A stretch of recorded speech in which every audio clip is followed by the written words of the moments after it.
Hiya and welcome to another video on the Tempest. This video is going to be about the four nobles in the play, and just like our other videos, is going to be a little bit about how you might talk about them in a 15 mark question situation, and then also how you might talk of them if you were kind of answering a bigger question for your 40 marker. So in terms of the structure of what I'm going to do, I'm going to just talk through some of the key themes that you might use to talk about the nobles with, and pair that with some critics. Then to maybe do a little bit of AO2 on a specific scene, think about things like language and stagecraft. Then obviously, because in terms of your 45 mark question, 20 marks of those are coming from AO3. I'll talk to you about how you might use AO3 when you're talking about the nobles, and that should then kind of finish us off with some final thoughts. So looking at kind of this first slide, I think with this one, this is something that is a kind of perennial recall thing in lessons with the Tempest, and I don't know if it's just those names, those two names that begin with A and end with O, or maybe the fact that three of those names are Italian names and one of them kind of is less so, but people often kind of forget or get mixed up. So my first slide is just to kind of make sure everybody's on board with when I'm talking about these characters. Who am I talking about? So we've got Alonso, the King of Naples. He's there, and he's sitting there with his head in his hand because he's grieving his dead son, who isn't really dead.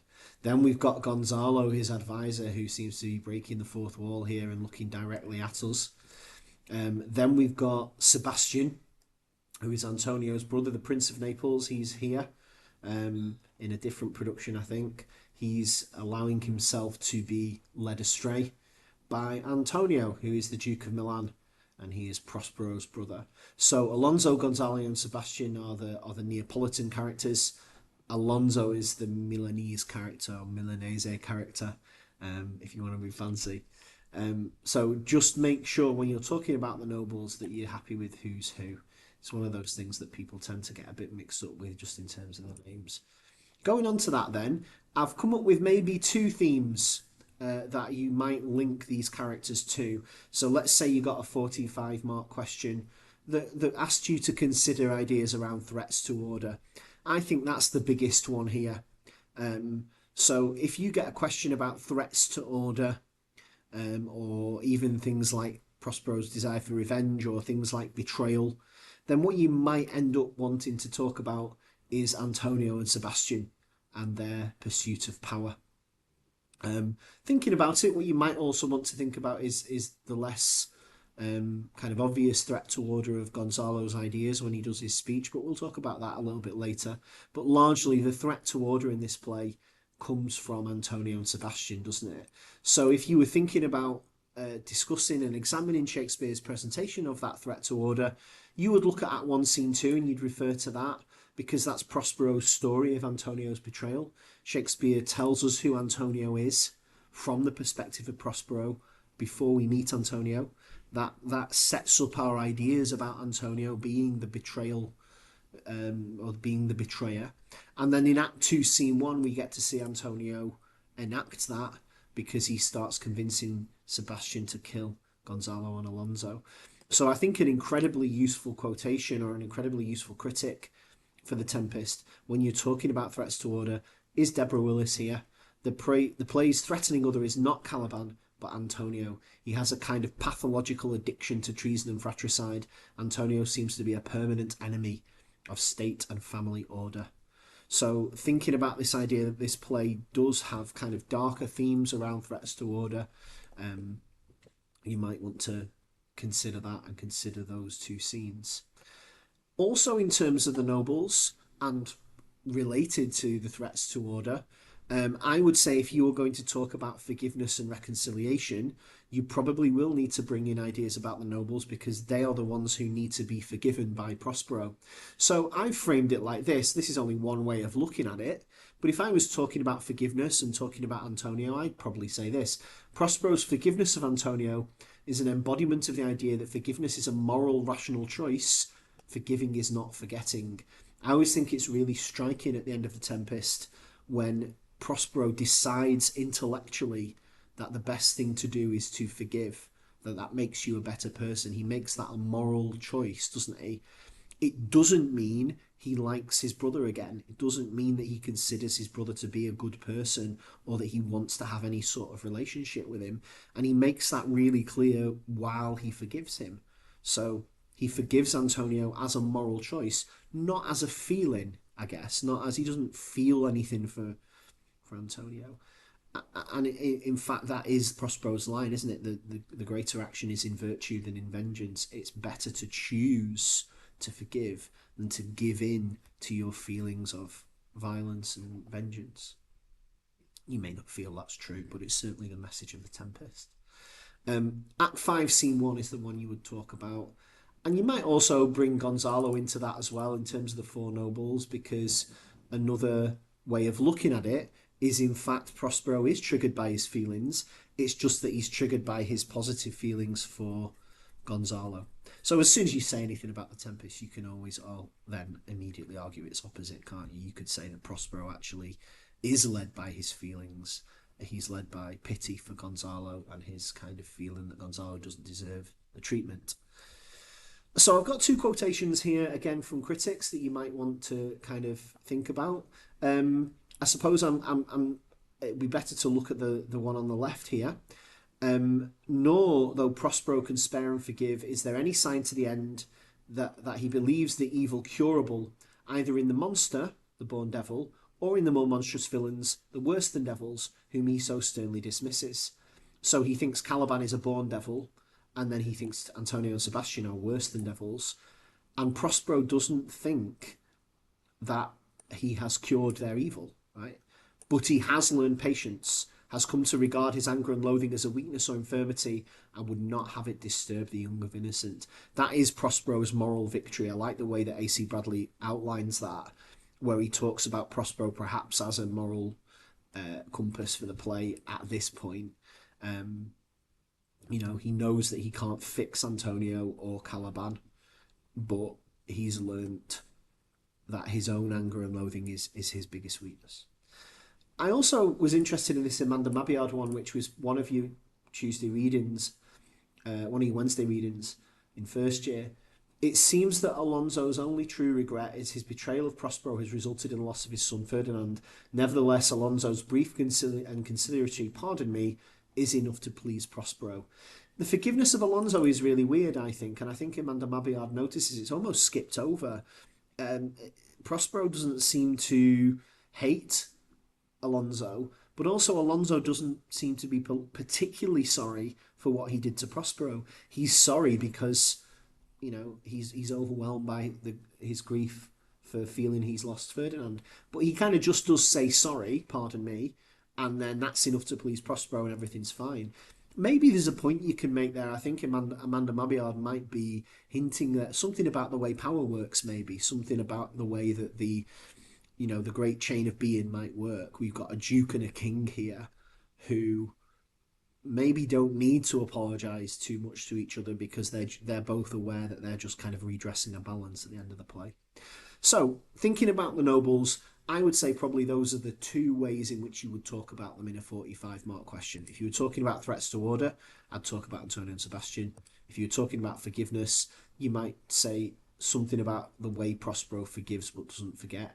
And you might also make a brief point about Alonso and the weird nature of that forgiveness. Moving on, I think looking at AO2 is quite useful. Remember, the Tempest has two parts to its question, doesn't it? So I've just got a scene which is quite a memorable scene, isn't it, from the play? It's the moment where Gonzalo falls asleep and Alonso falls asleep, but Sebastian and Antonio remain awake, and that's where it's a kind of Lady Macbeth situation, isn't it? Where Antonio is kind of saying, "Go on, do it. I see a crown dropping upon your head." So again, just very, very briefly, let's say you got a question like that. I'm just going to change this, actually. It's not Act 5, Scene 1, it's Act 2, Scene 1. That's a typo. So, looking at this scene, if I was doing this as a 15 marker, here are the things that I would look at. So I'd look at Antonio and Sebastian. The question would be examine the way in which Antonio and Sebastian are presented, or in which the nobles are presented.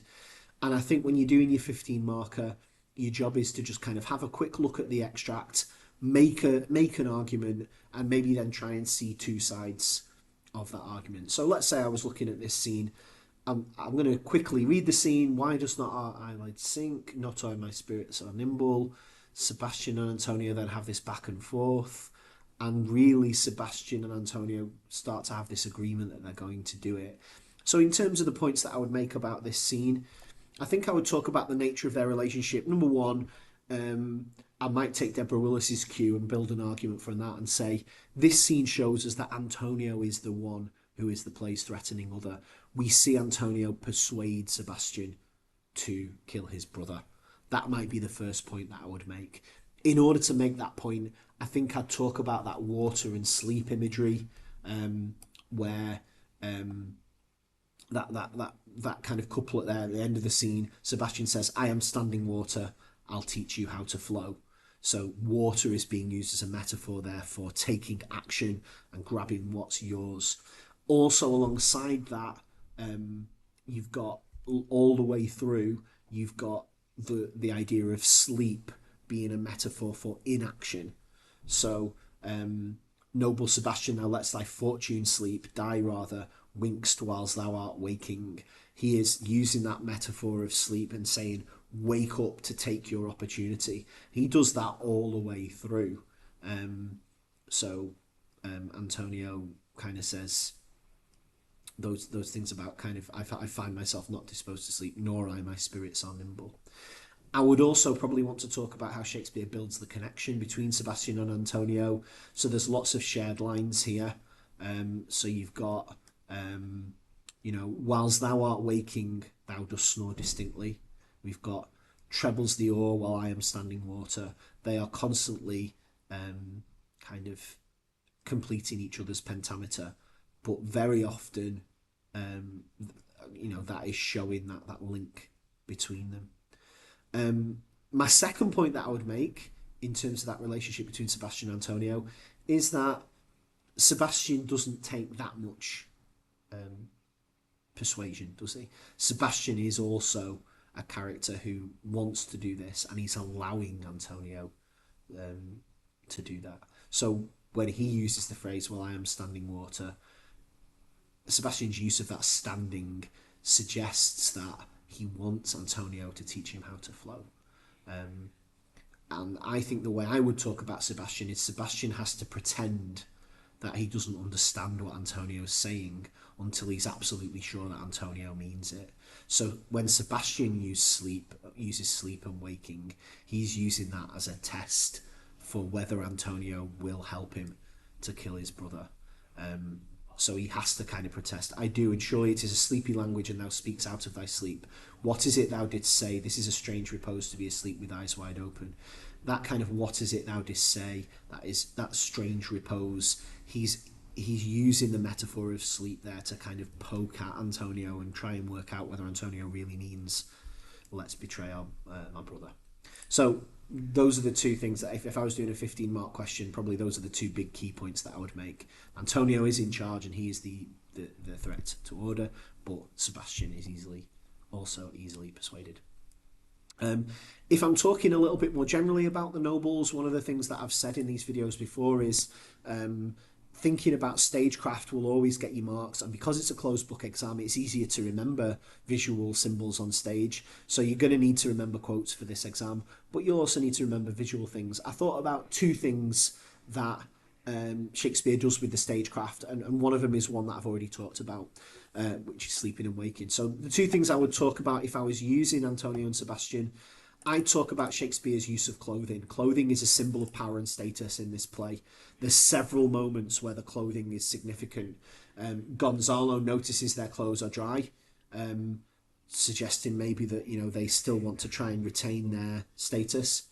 Antonio uses the metaphor of clothing to refer to his dukedom. He says, look how well my garments sit upon me, to Sebastian. He's not really asking Sebastian about how good his clothes look. He's saying, these clothes reflect my natural status as duke. At the end, Prospero wears his European clothing and gets changed to signal to the nobles that he's returned. So clothing around the nobles is often really significant. The other thing I'd say is sleeping and waking is being used by Antonio and Sebastian in the language metaphorically, but it's also literally being shown on stage, isn't it? In that scene, the visual picture of Gonzalo and Alonso asleep is then taken into metaphorical language about Sebastian waking up to his destiny. So with that sleeping and waking in Act 2, Scene 1, you've got the visual image turning into a kind of literary and linguistic image. The visual image of them literally asleep on the floor becomes a metaphor for Sebastian and Antonio to be awake and to wake up to their destiny. So those are the two things I'd say. I'm looking a little bit at time. You know that I'm trying to kind of keep these Tempest videos as short as possible, but you know there's a lot to say, and I think AO3 is especially going to be important, isn't it? Three really key things that if you're talking about Antonio and Sebastian in your essay, you might want to mention. The first one is the context around that clothing, sumptuary laws. Sumptuary laws refers to the social practice of using clothing as a legal indicator of social status. When we read the article in first year, it was kind of unenforced in Jacobean times. You weren't getting people routinely thrown in prison for wearing silks, but it was a pretty strong social kind of norm, I would say. And it would be weird if you were wearing clothes that, you know, weren't seen to be part of your kind of correct class. So it was frowned upon, and it was technically still illegal for people to wear certain colours and fabrics if they didn't belong to certain social classes. Actually, James I, when he came to the throne in 1603, one of the first things he did was to get rid of some of those laws. So that's quite interesting, I suppose. But they would have still been there in the cultural consciousness, I would have said. The only place where this didn't happen actually was on the stage. So often, you know, in Shakespeare's theatres, you would often have hand-me-downs and old rejected clothes from nobles in order to kind of dress up your king for your play. So on the stage and in theatre was perhaps the only place where sumptuary laws were kind of broken really routinely. So sumptuary laws, that underpins why clothing is so important in the visual imagery of the play. Secondly, a really perennial one, we always do this one, don't we? The great chain of being and the divine right of kings. The nobles explained through that. I thought about two things here. Antonio and Sebastian are the antagonists because right from Act 1, Scene 2, Shakespeare identifies them as the characters who have violated the natural order. The younger brother shouldn't be taking the power from the older brother because it goes against hierarchy laws and kind of inheritance laws and really that kind of great chain of being. I think the other way to look at that is Gonzalo's speech also kind of violates the great chain of being. It's taken from Montaigne, but Shakespeare frames this as a largely meaningless digression from an otherwise loyal character. So it's Shakespeare's way potentially of getting in some ideas that challenge the great chain of being without it being a serious moment in the play. I think one thing you could argue about Gonzalo is part of the reason why Prospero respects Gonzalo is, yes, that Gonzalo helped him, but also that Gonzalo still remained obedient and loyal to Alonso. So even when Gonzalo thought Alonso was doing the wrong thing, Gonzalo remained loyal to the hierarchy. And in a weird way, even though that made him Prospero's enemy, I think that's what Prospero respects about Gonzalo, that Gonzalo is this old man who does really quite rigidly stick to the great chain of being and the divine right of kings, apart from in that one strange moment where he's rambling about Montaigne's ideas of equality. So that's what I'd say about that. I think also, I've got that wrong because I copied and pasted it. Let's change that to the nobles. I think Antonio and Sebastian are also really your opportunity to talk about genre as context. They are the main reason why this play is shaped like a tragedy. Their behaviour and language has more in common with characters like Macbeth. When Antonio says, "I see a crown dropping upon your head," that could literally be Lady Macbeth's words, couldn't it? There is a real threat of blood and violence from their actions. They've literally got their swords drawn, about to kill, haven't they? And it's only stopped by Ariel, who acts as a kind of deus ex machina to turn the scene of potential tragedy in Act 2 into one of comedy. So if you remember that scene, a deus ex machina is a theatre term of a character who comes in to save the day in an unlikely way in the last minute. Often a god or a magical character where everything seems like it's about to be ruined. Often in theatre you will get these last minute salvagings, and that's That's what a Deus Ex Machina is. Ariel becomes a Deus Ex Machina there to save the lives of Alonso and Gonzalo at that point. And if you remember, then Shakespeare turns it into a comedy. They say, you know, they've got their swords drawn, and then Alonso says, "Why are you drawn?" And they say, "Oh, there was a load of bulls." And obviously, the word bull means the same thing then as it does now. And like so Shakespeare is making a joke there about how their potentially tragic actions are turned into this kind of like comic thing. I think I'd also look at Alonso in terms of tragedy. His behaviour and language around the loss of his son is also the stuff of tragedy, isn't it? That's again undermined by Shakespeare in Act 5 when we see them reunited. And that theme of turning tragedy into a renewal is what makes the play a late romance. Like Antonio and Sebastian could turn the Tempest into a bloodbath, but they are prevented. And Alonso's loss of Ferdinand could turn into this play into a play about grief, but that is also presented both in quite unlikely magical ways, right? So the idea is that like Shakespeare is experimenting with genre, he's experimenting with a play that looks and feels like a tragedy, and then he changes it at the last minute into something different, saving the day kind of thing. Final thoughts, as always, and then I'll sign off. Go through your booklet and look at all the possible past exam questions. Look at the exam questions in particular that would allow you to build your arguments about the nobles. And I'll leave it there. Don't forget to like and subscribe.